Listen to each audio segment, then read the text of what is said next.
Оптимизмот од Илинденска број 2 падна во вода во Министерството за правда. Новата рунда преговори запна на истите проблеми како и во првиот обид на тимовите на Зоран Заев и Христијан Мицковски да се најдат на половина пат за иднината на СЈО.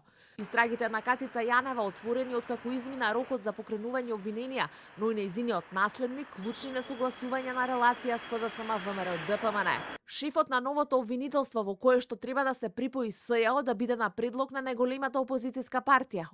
Според преговарачите на Христијан Мицковски, со таков избор личноста би имала поголем кредибилитет од оној на актуелната шефица Вилма Русковска, која велат ја штити власта. Изборот на човекот кој што ќе го води обвинителството за борба против организиран криминал и висока корупција да биде избор кој што освен Советот на јавни обвинители, тя вклучува и Комисијата за избор и именување во Собранието и тя вклучува и опозицијата во предлагањето на соодветни кадри при однапред усогласени критериуми заеднички со власта и исполнување на стаж и други квалификации кои што треба да ги поседува еден јавен обвинител. За власта ова е неприфатливо и недозволиво и ново барање на ВМРО ДПМН кое е само нов обид за одовлекување на процесот.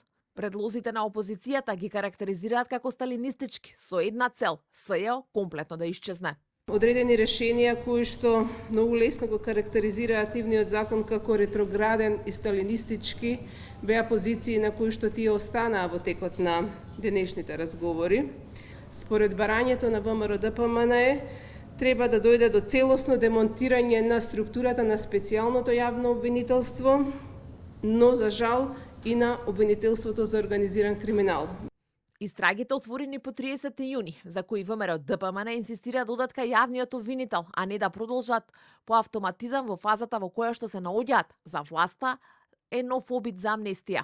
Од ВМРО ДПМН пак тврдат не се проблем предметите за нивната партија и нивните функционери, туку како што велат аферата Рекет.